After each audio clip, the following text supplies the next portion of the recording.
All right, good morning, everyone. Let us begin.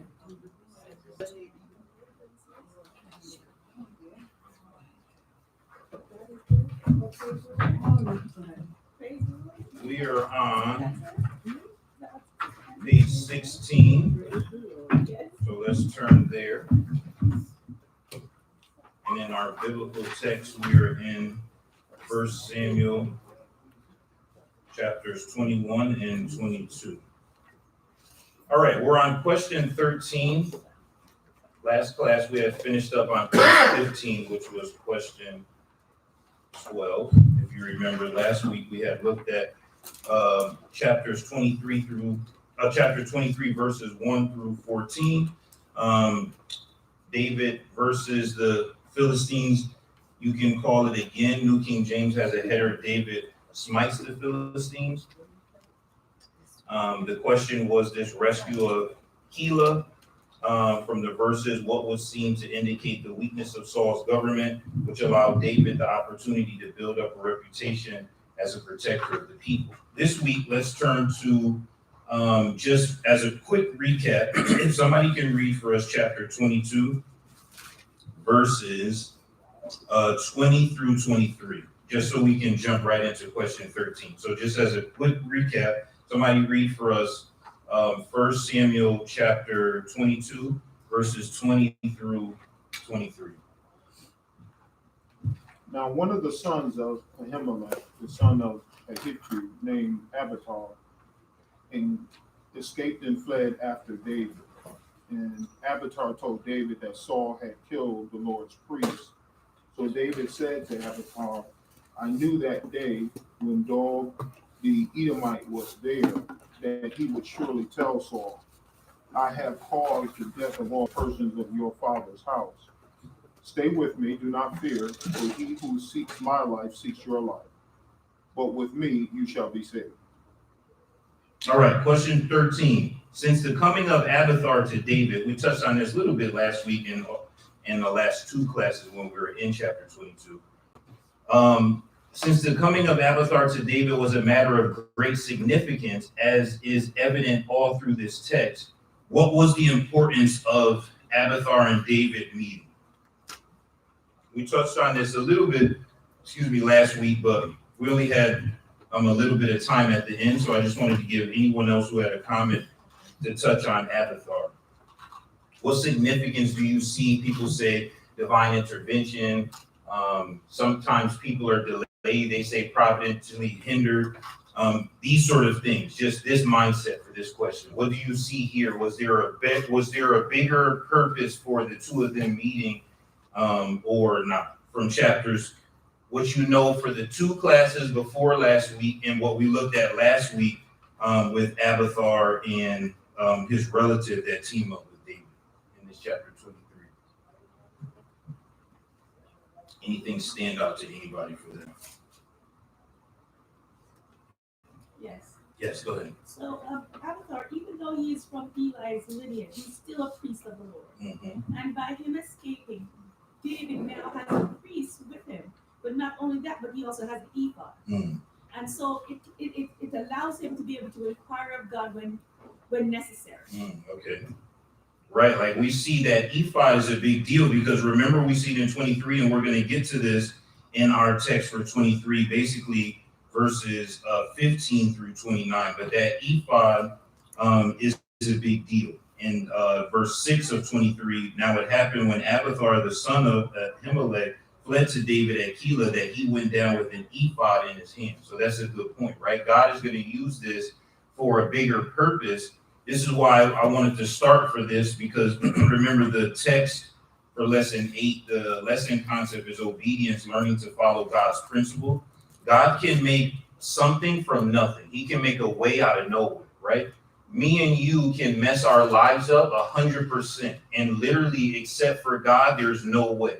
God can take that mess, that sin, those bad decisions, and create a positive outcome, right? We're going to see that, well, as Bible students, we know that eventually this story comes to be a better situation for a lot of these characters involved in what it is right now. But for the nation, remember, there is a giant character involved in this that we're not talking about, the people, right? This is like a civil war. So the people are struggling, are hindered, are negatively impacted by this, right? The people will be better in the future. And this interaction, one of these things that they're doing will play to that in the future. So I just wanted to touch on that. Okay, anything else for 13 before we move on? Anything from Ahimelech, Abiathar, David's interaction? All right, let's look at question 14. What did David do continually before taking action? How does this show him to be a man after God's own heart? We talked about this last week. What did David keep doing in the verses 23, 1 through 12? He kept doing it. I made a big deal about it. Right? He kept inquiring to God, right? He asked God twice in the beginning, then he went back. How does this show him to be a man after God's heart and to be different from Saul? We talked about the different from Saul part, right? Remember, we referenced him not going back to God. So if you want to touch on that again, you can. But really, the main thing I wanted to touch on, because this is, I think, the author's first time in our text that he's mentioning this, a man after God's own heart. It's a very famous phrase as Bible students. But how does him inquiring to God multiple times mean that he has, or shows that he has a man after God's own heart? Yes. Because when David is inquiring of the Lord, he's inquiring about the Lord's will, right? The heart of God is the will of God. And I think many times when we talk about the life of David, we emphasize a lot of his mistakes, but he inquired of God because he truly wanted to do God's will. And it reminds me a little bit of when Moses had said, unless your presence goes with me, I don't want to go. And I think that that's a unique type of mindset and heart posture when people, particularly leaders, not only want to do the right thing, they want to do the God thing. Because good things and God things are not always the same thing. So David is trying to do the God thing. And by pursuing God's heart, he's able to actually be successful. Yeah, that's a good point. Let's look at Isaiah 55, verse 8 and 9. Somebody read that for us. You'll recognize the verse once whoever starts reading. Isaiah 55, 8 through 9. For my thoughts are not your thoughts, nor my ways your ways, says the Lord. For as the heavens are higher than the earth, so are my ways higher than your ways, and my thoughts than your thoughts. So if God's thoughts and ways are not ours, how do we get to know God's thoughts and his ways? Got to ask him. See? This is where relationships fail. That's why I make a big deal in joking about gifts to me, because you got to ask me what gift I want. For me, you can't just give me any kind of gift. That's just me. I'll accept it, but it's not what I want, because my personality, I already like what I like. Some people say, oh, I never would have known I would have liked that. That's rare for me. That's why I told you last week, I can identify with this verse, because for somebody to know what I'm thinking, they have to ask me. I hate when people assume, or I say try to handle me, right? At work, it's not going to work. Family is not going to work. Relationship is not going to work. You have to open up your mouth and ask me. Because if you think you can just assess what I'm thinking by some other previous actions, for me, that will never work. 10 out of 10. So when I read this as a kid, I said, oh, okay, this makes sense. In order to know what God's thoughts and ways are, I have to ask him or read his word, right? I couldn't assume someone else say, oh, I have a relationship with God. I can tell you what he wants. That's like somebody saying, oh, I know Ellis. Let me tell you what kind of shirt he wants. Do you have my number? Better text me. I might be off that shirt that Erica telling you about. I'm off that wave now. I'm on a new wave. Well, last year you used to wear it. God said, I make things new every morning. I'm on a new thing. You buying me last year's gifts. You need to ask me. So God is already telling us in advance, listen, me and you don't have the same thoughts and ways. So if you want to be after my heart, you have to come to me. That's why you need to pray without ceasing, right? Talk to me. Communication. Human conflict foundation stems from communication on every level, from wars all the way down to kids fighting in the playground. Every human interaction is the breakdown of communication is at the fundamental issue. God relationship with us is the same way. We have to communicate. He's communicating with God, right? If we translate that into our modern spiritual vernacular, is he's communicating to God. How many times do you communicate to God in a day? Oh, I pray at the beginning of the day for a good day. I pray over each meal, and I thank God for getting me home. That's great, but is those type of prayers anything related to what he was asking him? No, right? These were specific life things he was asking about. How many times do we get into a jam and ask God for the advice on what we should do? Or do we pray after we already decided to do something that it turned out for our favor? That's two totally different things, right? You got to ask God, listen, this thing happened at work. Here's how I would respond. I would probably yell up one side of the person or down the other. Now, I read a couple verses where you're looking for peacemakers. So how should I react? But then you got to wait, because people say, well, I asked God and then I yelled at the person anyway. Well, I mean, how many seconds went by? You got to wait. In that waiting and patience, hopefully your anger is what? Reducing, hopefully, right? That's why it's better when you're that upset to give yourself a minute. Now, sometimes in situations we don't have that time, right? You may be in a conflict face to face with somebody. That way, in that situation, you would have already had to build up a change in personality, right? But when you're in situations where you need to know something is happening at work, right? The whole organizational chart is changing, right? What should you do? Some people be like, oh, I'm going to quit. Okay, probably not the best idea, because how will you pay your bills? Right? I love people who act like that. Oh, this didn't go my way at work, so I just quit. And what now? Do you have something lined up that we don't know about? No, God will provide. Well, sweetheart, maybe God didn't want you to quit. Anybody ever think about that? Just because you don't like something don't mean God is saying, oh, you know what? I don't like that for you either. God may be like, I want you to stay there. In that disarray, show people peace, because everyone is having a bad day at that job, not just you. Everyone is disheveled at that job, not just you. So when we look at those things, even something like that, financial decisions, do we go to God and ask him? So I just wanted to touch on that, because when we look to be better Christians, we have to leave only praying about fundamental things. Keep praying for those, right? Pray for your day, pray for your food, safe travel.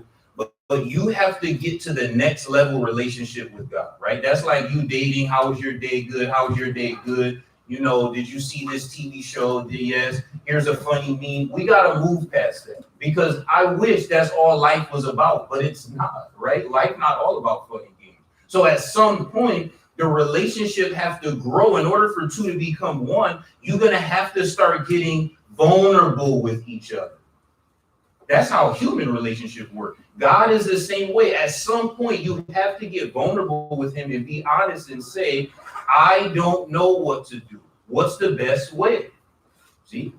Then you show that you are a man or a woman after God's own heart, because how many times over the last several weeks did we cross-reference a psalm that David wrote that was almost like a flowing of consciousness, like a confession, like a bleeding of the heart of just either thought, a joy of, or asking for thanksgiving or prayer or something in a situation.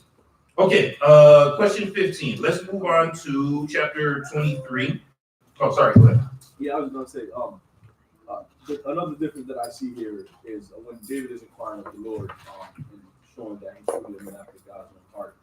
We've seen before other people inquiring of the Lord, specifically Gideon, where he kept asking God to show himself.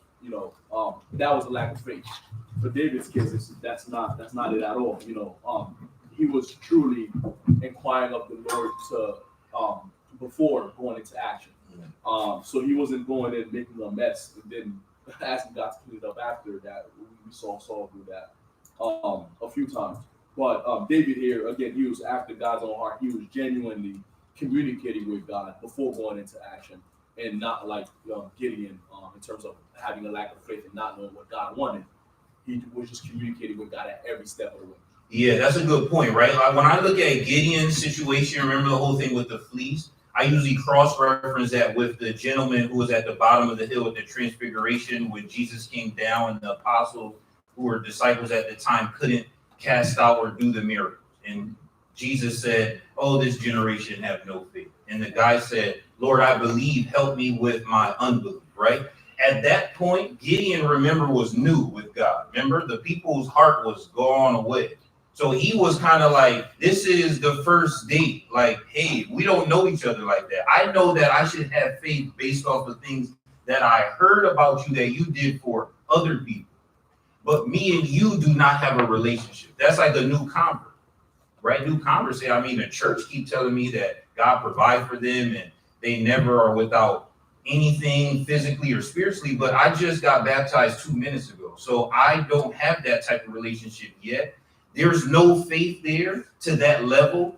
God has to cultivate that. The fastest way for God to cultivate that faith is to be like that gentleman or a Gideon and ask God. Ask him, tell them, hey, I go to Bible study. These 38 things I don't believe. Can you help me believing those? Instead, Christians tuck that unbelief away in their mind and their heart, but they never say anything. They never say, oh, I struggle with why women can't pass. They don't say that. They just feel that in their heart. Therefore, when somebody come in and say, and this is similar to the serpent, somebody told you that this couldn't be. Did God really say that? Since that's in your heart, what you think? Just like Eve. I don't know. I don't remember ever reading a verse that specifically said it. Somebody say, see, look. So we have to be careful that we transition our faith from a Gideon to a David where we can start our walk and say, hey, here are the things that I'm struggling with. Can we grow closer together in these things? To the point where we can be to David and before we act, right? These are the daily things. We go to God and say, what should I do today, right? Here's some life choices I have going into 2020. These things seem to be coming together for the right purpose, but are they? People need to do that more when they meet somebody. Because then you get so caught up in meeting somebody, say, oh, I prayed last night, and then the first person that texted me was, stop. Ask God that. Because Satan's at play too.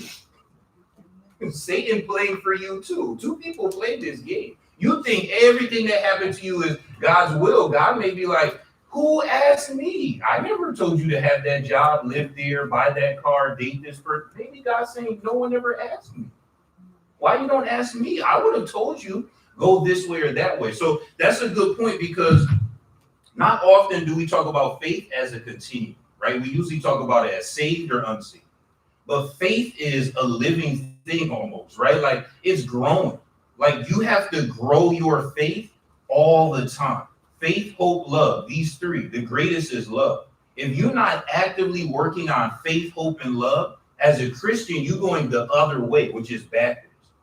Because those three things are so important, because first, you got to believe that God is who he says he is. That's faith, rewarder of those who diligently seek him. That's hope. You got to believe and love God with all your heart, mind, body, soul. You got to love your neighbor as yourself. And you got to believe that God loved the world so much that he sent his only son. That's all wrapped up in faith, hope, love. But we spend a lot of time talking about specific sins that we're trying to conquer. But we don't spend a lot of time talking about spiritual concepts that we're trying to adopt 100%. Can you say you have faith 100%, hope 100%, and love 100%? But Paul told you those three were the biggest things. But people be telling me about fornicating or lying. Those things are offshoots of your relationship with God. Same thing people do in relationship. Oh, this person won't let me do this. This person will. Jesus said, if you love me, the things I'm asking you not to do, what? Would not even be burdensome.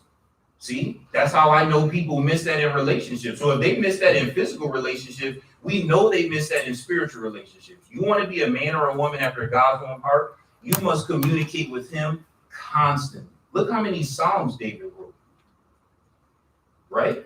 When is the last time we put pen to paper in a spiritual form? Ever wrote something down? Anything. Some of us don't even recognize our own handwriting. We don't write anymore. Do you ever write something down? No, right? Too busy. Some of us say, yeah, I keep a journal. Some people think a diary is for kids. When do you ever expect to grow mentally if you never share what's going in your heart or mind with your creator or one of your brothers and sisters? See, some of us, that's why we explode, because we have all this anxiety, anger, pain bottled up. And if you take a bottle of soda and you shake it up, and you lay it there, and somebody walk in and you say, hey, you want some soda? Open that soda. They don't know you shook that bottle up. And they open it, what happened? That's how human interaction is sometimes. They don't know you all shooken up. Then they say one thing, hey, I like your hair. What? Rah! Exploded. Somebody say, whoa, this must come from some other place. David does a good job of showing us an example of sharing. And I do believe some of that could be pen to paper or typing something out. Get your thoughts out there, right? Share those with God. Hey, God, I don't know how to pray about these things. Let me write some things that I'm struggling with this year. Write them down. The blessing about writing things down is you can go back for reference. Then maybe 3 months, you can say, oh, wow, look, this thing I was obsessed with, or this was the biggest thing in my life. It's not really that big 3 months, 6 months, 9 months, 12 months later. That's faith building, right? That's hope building. Okay, anything else on this question 14? All right, good comments. Let's go to 23. Someone read for us 14 through 18. 14 through 18.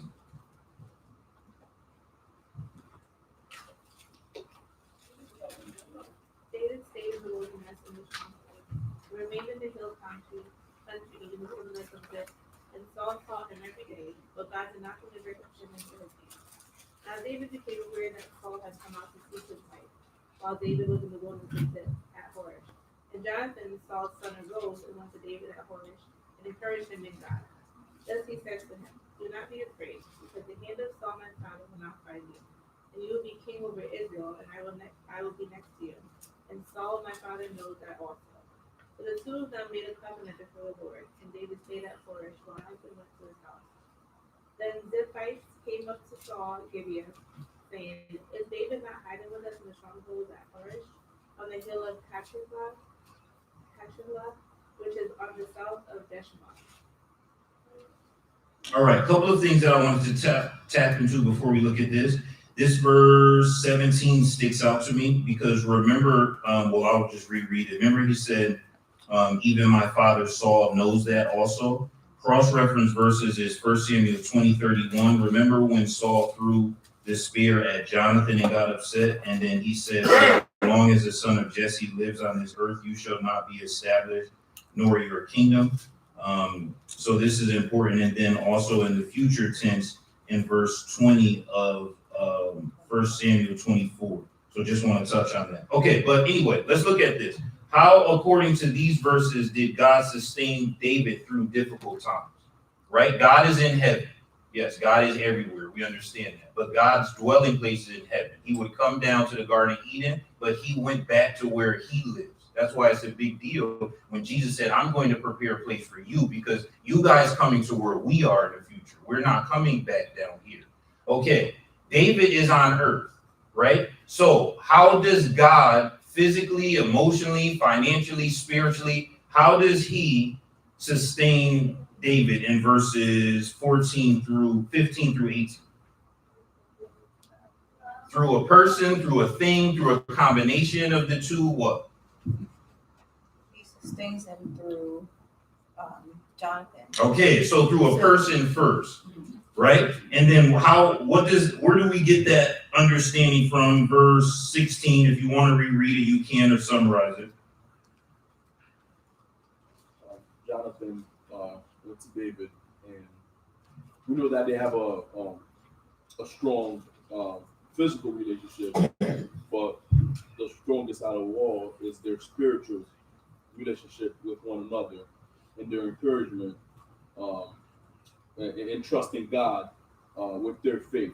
So that's the strongest of the two. And I find this very interesting and fascinating because for us, when we have our friends, we have a ton of friends.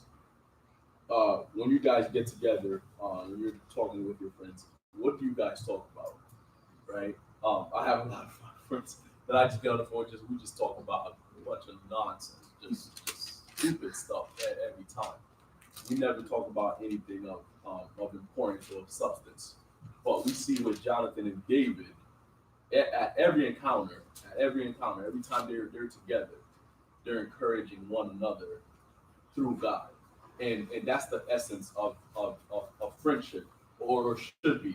And as brothers and sisters in Christ, it's the essence of coming together to worship all the time. It's the essence of keeping one another. That's one of the vital points about being a Christian and coming to worship together, and being unified at all times. Good. So it's just fascinating. Yeah, very good point. Anybody else?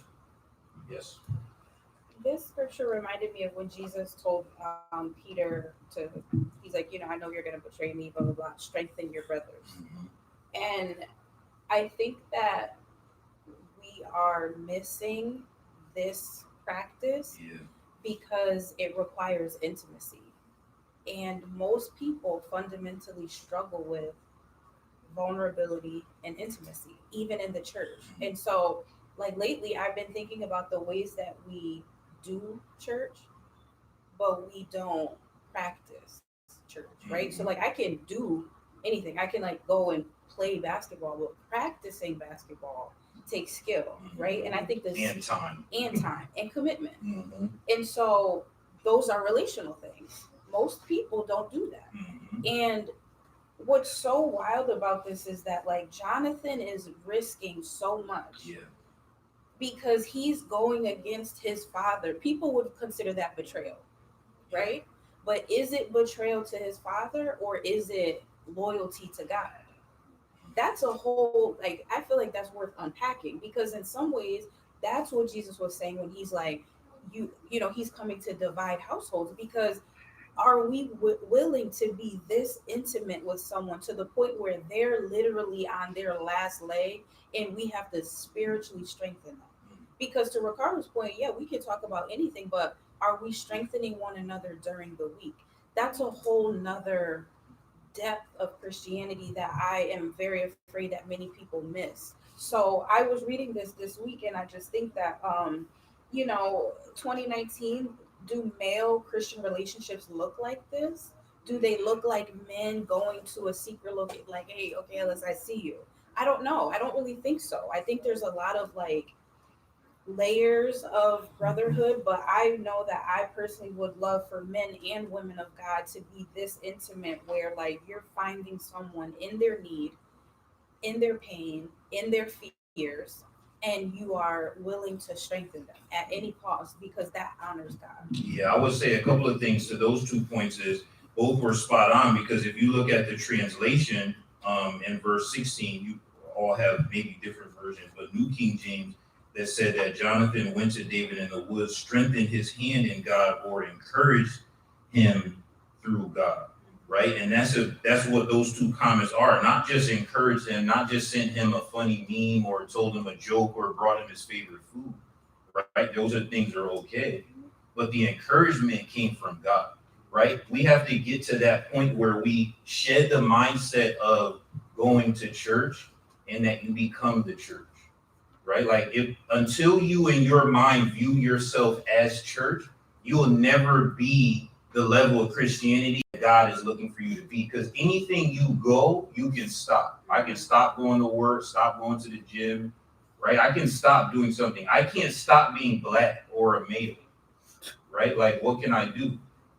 Right? And I can start changing things medically, but what will the DNA changing? Right? So I can't stop those things, right? I can change my last name, move to the other side of the earth, denounce my family. Do that change anything genetically? No, right? So like those are the things that once you are something, once you view yourself as, oh, I am the church, I'm going to Bible study. I'm going to worship service, right? Like once we can get to that point, you are able to get to the next level. And then in terms of interaction, we talked about this a little bit last week. That's why for me, I always try to encourage us here to do that because you have an advantage. One of the advantages here is a lot of the people here know each other for a long time. Now that comes with baggage, but that also comes with love because when you just met somebody 2 minutes ago, there is no intimacy or connection there. But you have the ability and an advantage to put these New Testament closeness practices together more so than other congregations that have a lot of new people because new people don't know each other. But until you put down past issues and like Jesus said, go resolve your issues with your brother before it's time for your sacrifice, you never are going to be the congregation that God is looking for you to be. That's why I always say whenever anybody mentions something about a building here, is what are you doing with the 50 people here first before I bring my friend here? What when it's time to greet your neighbor, what are you saying to the people here before you ask me to bring one new person? Because if we can't interact with each other here, why do we think God will take some new wine and put it in an old wineskin? God bless another congregation with those people. God will be like, oh, this church not ready, so you should go up to this church or down to that congregation instead.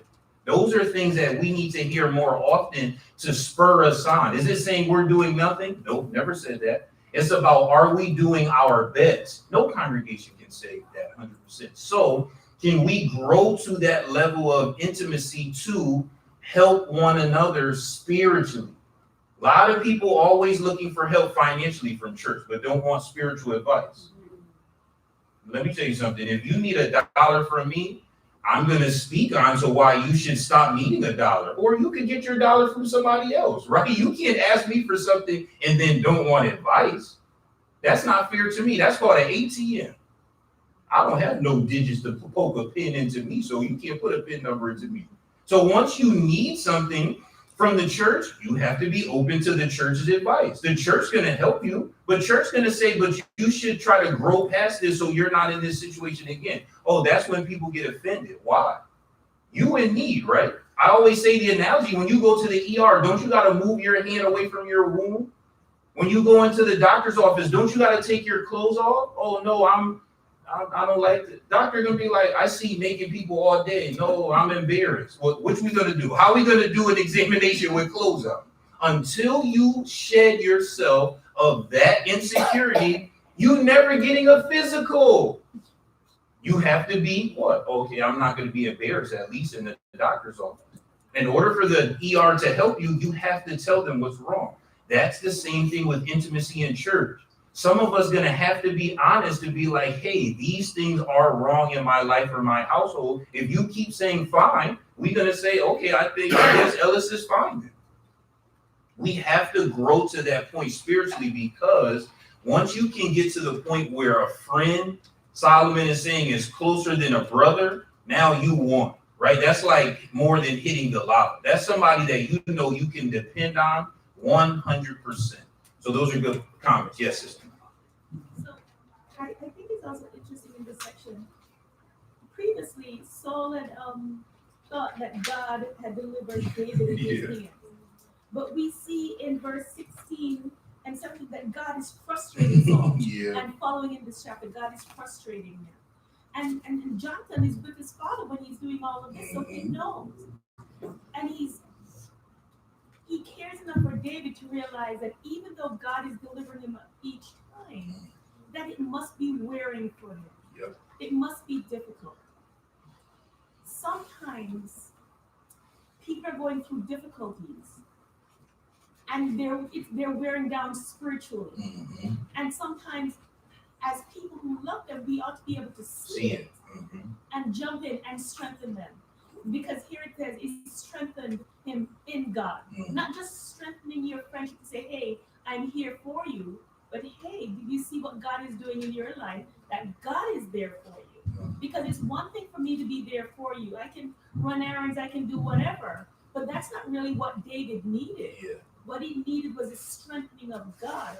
So yes, it is wonderful for us to be together and to love each other and show that. But sometimes we have to look beyond the physical and look towards the spiritual. And I think that's where we need to be more. Yeah, I think so. One way we can look at that is family structure, right? All of us have a mom or a dad or somebody who took care of us, whether grandparents, aunts, or uncle, right? It's the difference between a mother and a mom, a father and a dad, right? If you came home and you were going through something, what you need, a dad or a father, right? Because the dad will say, oh, I provide, right? You have house, you have clothes, you have food. Are you concerned about any of those things at that moment? No, right? You talk about emotional things or spiritual things or something is wrong. I'm not just looking for a provider. Now, some adults have a disconnect with kids where their response will be that, right? Some husbands to wife relationships will be that. Somebody asks somebody of something of the other person, they start talking about physical things they've done in the past. Never mentioned it. Right? That's weak argument. Stop being weak-minded. Somebody coming at you for something you didn't do emotionally, you responded, oh, I bought you flowers last week. That's weak-minded. You made in God's image. Stop. That's how kids argue. Be an adult. Say, I'm sorry, I forgot. Instead of making up some excuse. Your child coming to you saying, oh, I needed this as a friend, as a parent, as a provider, as a guide. Not as something I could have got from a guidance teacher or a principal. I'm looking for some interaction of that. Isn't that what happened when something happens out in the world with a youth? Who we want to speak to? The parents. Did you not see any signs that this kid was acting this way? Isn't that how the world is? Because the world, the media feel like what? Surely the parents should have known. Don't the news feel that way? If anyone on earth knew something was happening with this male or female, the parents should know. Why? Why does the world feel that way? You birthed this kid, didn't you? Didn't you raise them? So if that's what I'm saying is, when we hear things like that, we think of our family physically.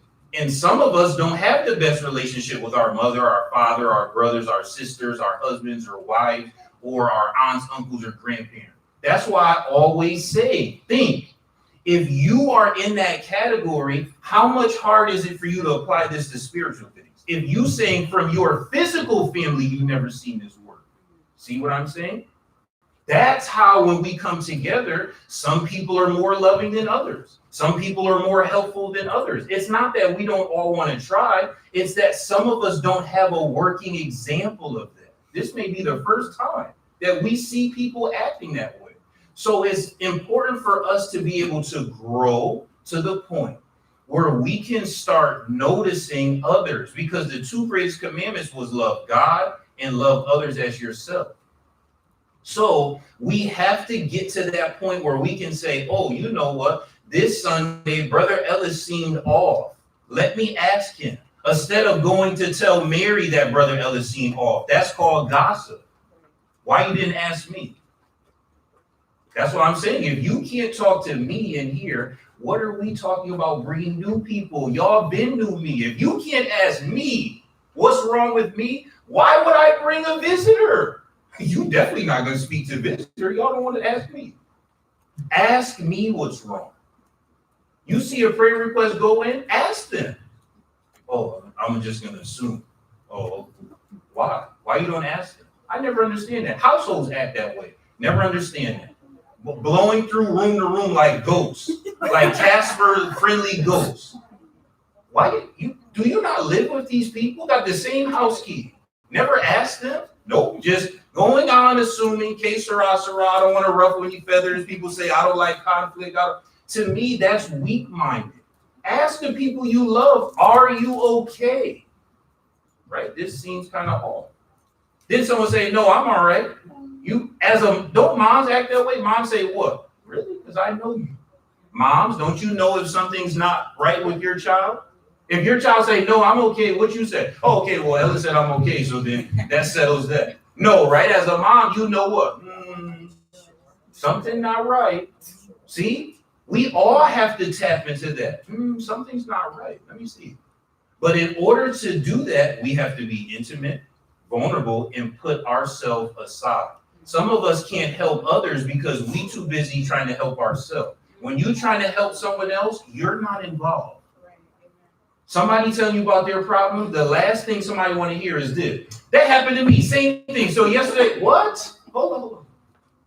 We're not talking about you. Sometimes you can't help no one else because everything they going through, you going through. Somebody thinking, well, okay, you talking. I thought you was coming to talk to me. Sometimes we have to listen and strengthen in God. As they're talking, you should just be doing this. When they finish, say, oh, brother, sister, this is interesting because look, this verse here, remember this?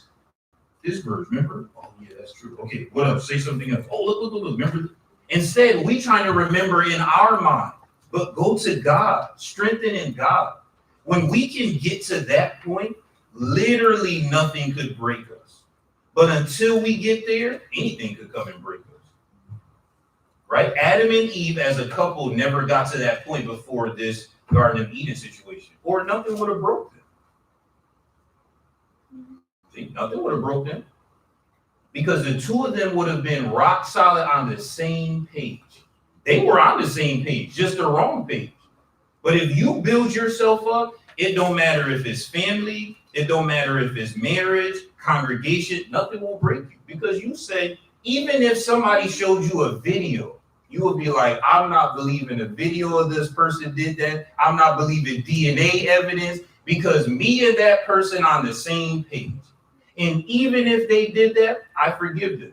Isn't that Shadrach, Meshach, and Abednego? I'm not bowing down because God's going to save me. But even if he don't matter to me because I'm still not going to do it. See what I'm saying?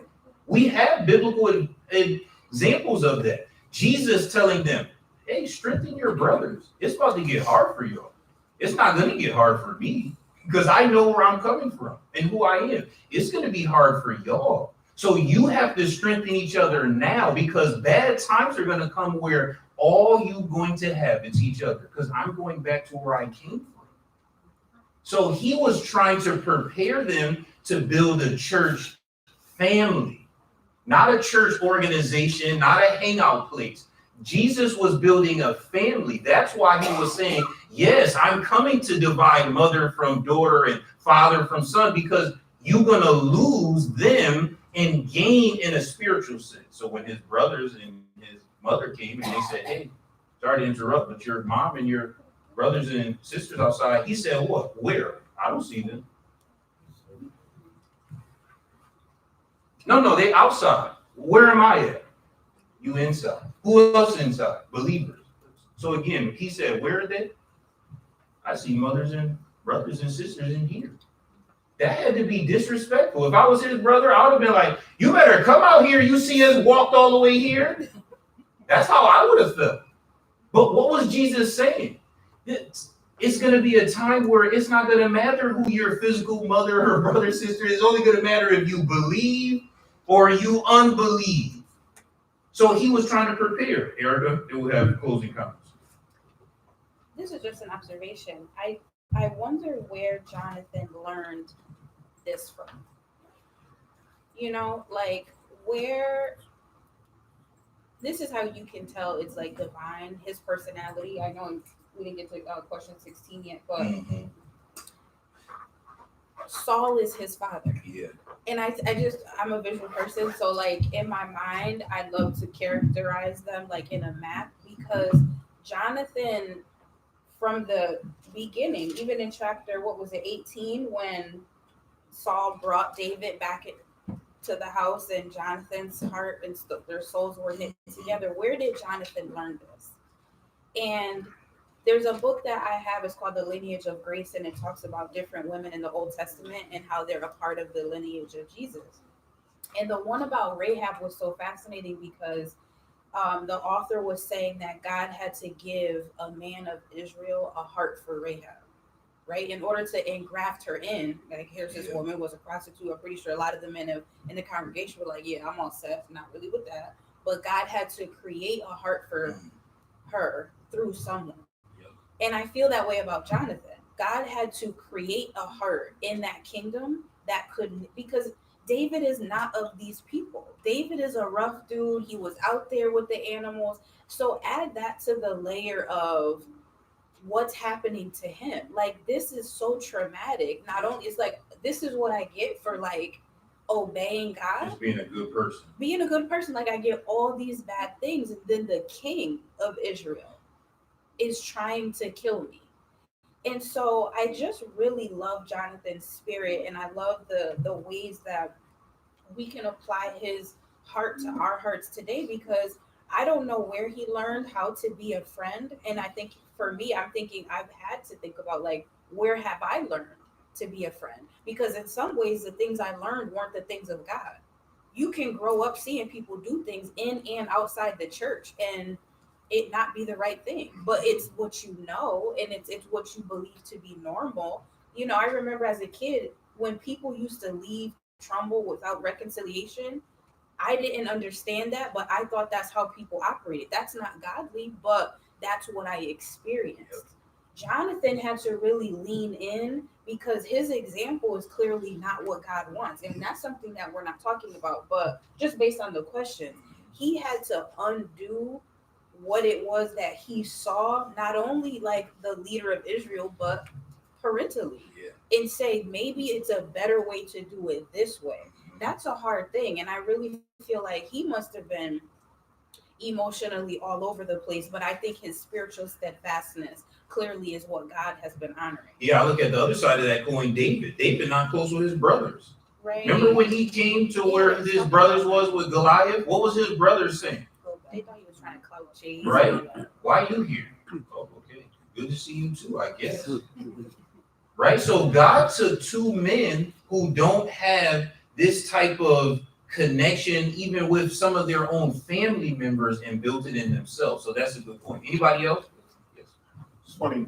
I know a lot of people don't know this, but David didn't have the same mother that his brothers is. David said, "I was born out of iniquity."